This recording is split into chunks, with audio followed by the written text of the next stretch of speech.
دوستو اگر ابھی تک آپ نے اس کہانی کا پریویس حصہ نہیں دیکھا چینل پر وزٹ کر کے وہ دیکھ لے، سبسکرائب نہیں کیا تو پلیز وہ بھی کر دے۔ تو اب یہ کہانی یہاں تک آ گئی کہ آئی لینڈ پر سروائیورز کو ایک ہفتے سے زیادہ سمے بیت چکا ہے، ابھی تک کوئی نہیں آیا۔ جیک کے ساتھ کچھ لوگ گفا میں رہنے گئے ہیں اور کچھ ابھی بیچ پر ہے۔ شروعات جیک سے ہوتی ہے، وہ کیٹ کے مگ شاٹ کو دیکھ رہا تھا، وہ بیچ پر آیا تھا۔ پیچھے سے کیٹ آتی ہے، مذاق میں کہتی ہے کہ اس سے بھی اچھی تصویریں ہیں میری پاکٹ میں رکھنے والی بھی، اگر رکھنا چاہو تو۔ جیک مسکراتا ہے، کہتا ہے کہ میں بس کچھ چیزیں لینے آیا تھا، میرے سامان میں یہ پڑا تھا، سوچا تمہیں واپس کر دوں۔ کیٹ جیک سے پوچھتی ہے کہ کیا تم مجھ سے ناراض ہو کہ میں تمہارے ساتھ کیب میں نہیں آ سکی، مگر جیک کہتا ہے کہ نہیں، میں بس حیران ہوں کہ تم یہاں کیوں رکی ہو۔ کیٹ بتاتی ہے کہ سعید کے پاس ایک پلان ہے یہاں سے نکلنے کا، وہ فرینچ لیڈی کا سگنل ڈیٹیکٹ کرنے والا ہے۔ جیک اس کی بات کاٹتا ہے اور کہتا ہے کہ ہم دونوں جانتے ہیں کہ اس سے کام نہیں بنے گا۔ فرینچ لیڈی کی اپنی ڈسٹریس کال پچھلے 16 سال سے لوپ میں چل رہی ہے، اسے کوئی بچانے نہیں آیا تو ہمارے لیے کون آئے گا۔ خیر اچانک سے دونوں کے بیچ سوئر آ جاتا ہے۔ کیٹ اس سے پوچھتی ہے کہ تمہیں کیا چاہیے سوئر؟ تو سوئر کہتا ہے کہ میں نے سنا ہے کہ ڈاکٹر یہاں سے جانے والا ہے، یہ ٹینٹ مجھے پسند ہے تو سوچا کیوں نہ اس پر اپنا حق جما لوں، اسے میں اپنا نیا گھر ہی بنا لوں گا۔ خیر جیک وہاں سے چلا جاتا ہے۔ بعد میں ہم دیکھتے ہیں کہ سعید نے 3 اینٹیناز بنائے ہیں جسے وہ آئی لینڈ کے الگ الگ جگہوں پر فٹ کرنے والا تھا، ایک یہاں بیچ پر، دوسرا ہائی گراؤنڈ مطلب کہ پہاڑی پر، اور تیسرا جنگل میں، کیونکہ ان لوگوں کے پاس بیٹری بہت کم بچی ہے، اس لیے سعید کے پاس بس 1 منٹ یا اس سے بھی کم سمے ہوگا جب وہ سگنل کو لوکیٹ کرے گا، اور تینوں اینٹینا ایک ہی سمے پر سعید کو ایکٹیو چاہیے ہوں گے۔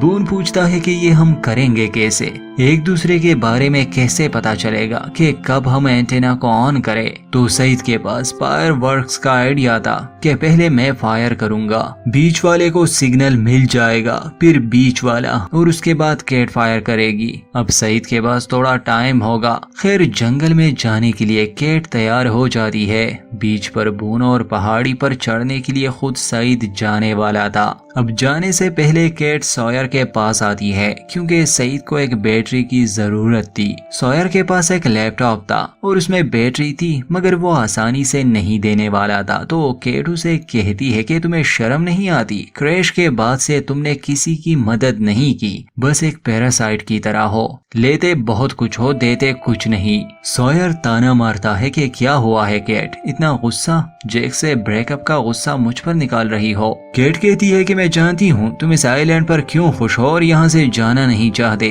کیونکہ وہاں باہر کی دنیا میں تمہارا کوئی نہیں ہے، کوئی نہیں جو تمہیں یاد رکھے، تمہاری پرواہ کرے۔ سوئر پوچھتا ہے کہ تمہیں میرے لیے برا لگ رہا ہے، مگر کیٹ جواب میں کہتی ہے کہ نہیں، تم پر ترس آ رہی ہے۔ خیر اس کے بعد سوئر اسے لیپ ٹاپ کی بیٹری دے دیتا ہے۔ بعد میں جب کیٹ اور سعید جنگل کی طرف آ رہے تھے تو کیٹ اس کریش کے بارے میں سعید سے پوچھتی ہے۔ سعید بتاتا ہے کہ ہمارا یہ کریش عام کریش نہیں، عجیب ہے، ہمیں زندہ نہیں بچنا چاہیے تھا۔ جہاز کا ٹیل سیکشن الگ ہوا، پھر بھی جہاز ہوا میں تھا، ہم میں سے کافی لوگ زندہ ہے، بس تھوڑی بہت خروچیں آئی ہے، کسی کا ہاتھ پیر بھی نہیں ٹوٹا سوائے مارشل کے جو مر گیا تھا۔ میرے پاس اس کی ایکسپلینیشن نہیں ہے کیٹ، ایسا ہونا ہی نہیں چاہیے تھا۔ کیٹ کہتی ہے کہ سعید تم کچھ زیادہ ہی سوچ رہے ہو، ہم بس خوش قسمت تھے، مگر سعید کہتا ہے کہ نہیں کیٹ، مجھے لگتا ہے یہ کچھ اور ہے۔ اب آتے ہیں گفا میں جہاں چارلی کی حالت بدتر تھی۔ یہ تو ہمیں یاد ہے کہ پچھلے دن لاک نے چارلی سے اس کی ڈرگ لے لی تھی تاکہ وہ یہ کوئٹ کر سکے، مگر چارلی اس سب کا اتنا عادی بن چکا تھا کہ وہ اب اپنے نشے کے بغیر نہیں رہ سکتا تھا۔ خیر ٹھیک اسی سمے لاک اس کے پاس آتے ہیں اور کہتے ہیں کہ چارلی چلو دونوں واک پر جائے جنگل میں۔ چارلی نہیں آنا چاہتا تھا، مگر لاک اسے کہتے ہیں کہ یقین کرو تمہیں اچھا فیل ہوگا۔ خیر چارلی اس کے ساتھ جنگل میں چلا جاتا ہے، مگر ایک جگہ وہ مسٹر لاک سے کہیں کھو جاتے ہیں۔ اور پھر چارلی پر ایک بور حملہ کرنے کے لیے بڑھتا ہے۔ چارلی اپنی جان بچا کر بھاگ رہا تھا اور ٹھیک سمے پر لوگ اسے ایک جال میں پھنسا دیتے ہیں کیونکہ آلریڈی اس نے ٹریپ سیٹ کیا تھا اور چارلی تو بس اس کے لیے ایک چارے کی طرح تھا۔ جون پیڑوں میں چھپا تھا وہ باہر آتا ہے اور چارلی کو کہتا ہے کہ تم نے اچھا کام کیا، مگر چارلی کو بہت غصہ آیا تھا تو وہ اپنے ڈرگز واپس مانگتا ہے۔ لوگ پر غصہ کرتا ہے کہ تم میرے ساتھ ایسا کیوں کر رہے ہو، تم میرے کیا لگتے ہو؟ لوگ اسے سمجھاتا ہے کہ دیکھو بیٹا، تم اتنے کمزور نہیں ہو، بس خود پر بھروسہ رکھو۔ اگر تمہیں لگتا ہے کہ تم نہیں کر سکتے تو 3 بار تم مجھ سے یہ ڈرگز مانگو گے، یہ پہلی بار ہے جو تم نے مانگا، تیسری بار یہ میں تمہیں دے دوں گا، مگر سوچ سمجھ کر فیصلہ کرنا کہ یہ تمہاری زندگی پر کتنا اثر کرے گی۔ خیر چارلی ناراض ہو کے وہاں سے چلا جاتا ہے، واپس کیب میں آتا ہے جہاں سبھی لوگ اس جگہ کو رہنے لائق بنا رہے تھے۔ اس سمے جیک اور ہرلی میڈیکل سپلائز لا رہے تھے تو چارلی مدد کرنے کی کوشش کرتا ہے مگر اس کے ہاتھ سے بیگ گر جاتا ہے اور بعد میں وہ اس میں نشے کی گولیاں ڈھونڈنے لگا۔ جیک اسے پکڑ لیتا ہے۔ چارلی بہانہ کرتا ہے کہ میرے سر میں بہت درد ہے۔ خیر جیک کو شک ہونے لگا، وہ اسے کچھ دیتا نہیں۔ خیر اسی کیب میں ایک جگہ تھی، جیک کو لگا وہ سیف ہے اس لیے وہ میڈیکل سپلائز وہاں رکھنے والا تھا کیونکہ وہ جگہ ٹھنڈی تھی۔ چارلی کا گٹار کیس آلریڈی وہاں پڑا تھا تو ہرلی وہ نکال لیتا ہے اور چارلی کو کہتا ہے کہ تم اسے کہیں اور رکھو، بس چارلی تو پہلے سے ہی سٹیا گیا تھا۔ وہ جاتا ہے جیک کے پاس اور اس سے بحث شروع کرتا ہے کہ آخر تم سب لوگ میرا مذاق اڑانے میں کیوں لگے ہو، کہتے رہتے ہو کہ چارلی وہ نہیں کر سکتا، یہ نہیں کر سکتا، مجھے چھوٹے بچے کی طرح ٹریٹ کیا جاتا ہے۔ اب جیک بھی حیران تھا کہ آخر اسے ہوا کیا، وہ اسے شانت کرنے کی کوشش کر رہا تھا مگر چارلی کے تیز آواز سے گفا کے اس حصے میں وائبریشن ہوتی ہے اور پتھر گرنے لگے۔ باقی سب باہر یہ دیکھ کر ڈر جاتے ہیں، اس طرف بھاگتے ہیں۔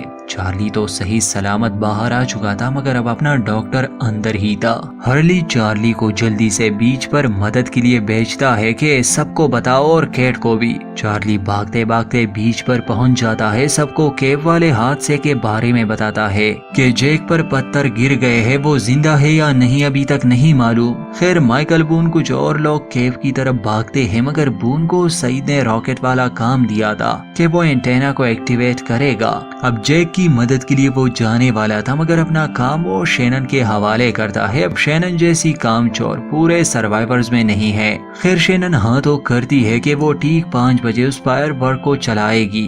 باقی سب کیب کی اور بھاگتے ہیں۔ چارلی کیٹ کو ڈھونڈنے کی کوشش کر رہا تھا۔ سوئر اسے کہتا ہے کہ تیری قسمت ہی خراب ہے، وہ جنگل میں گئی ہے، تم اپنا کام کرو اور میں اسے بتانے جا رہا ہوں۔ جب مائیکل اور باقی لوگ کیب میں پہنچ جاتے ہیں تو مائیکل سب کو کہتا ہے کہ ایک چیز کو بھی ہاتھ مت لگانا، اگر تھوڑی سی بھی غلطی ہوئی تو سب گڑبڑ ہو جائے گی۔ مائیکل اصل میں 8 سال کنسٹرکشن کے بزنس میں تھا تو اس طرح کے حالات سے وہ گزر چکا تھا۔ وہ ایک خاص جگہ کو کھولنے کو کہتا ہے کہ اس سے پتھر نہیں گریں گے۔ یہ لوگ کافی ٹائم سے پتھر باہر نکال رہے تھے۔ ہرلی جیک کو آوازیں دے رہا تھا، جواب میں جیک بھی آواز دیتا ہے کہ میں ہل نہیں پا رہا۔ یہ لوگ خوش تھے کہ چلو وہ زندہ تو ہے کیونکہ ڈاکٹر پر ہی تو سب کی امیدیں ٹکی تھی، یہ بندہ ادھر ادھر ہو گیا تو پتہ نہیں ان کا کیا ہوگا۔ سوئر بھاگتے بھاگتے کیٹ اور سعید تک پہنچ جاتا ہے۔ اس سے پہلے کہ سوئر کیٹ کو حادثے کے بارے میں بتاتا، وہ پہلے سے ہی اس کے ساتھ بدتمیزی کرتی ہے،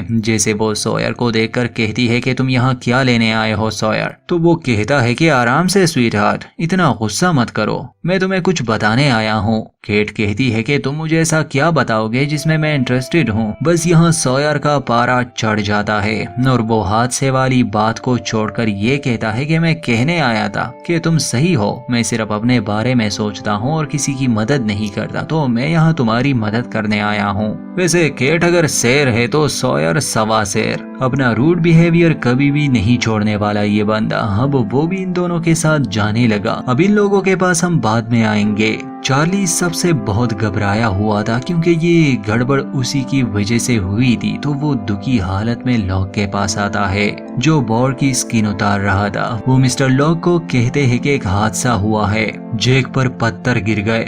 لاک پوچھتا ہے کہ لوگ اس کی مدد کر رہے ہیں۔ چارلی کہتا ہے کہ ہاں کافی لوگ ہیں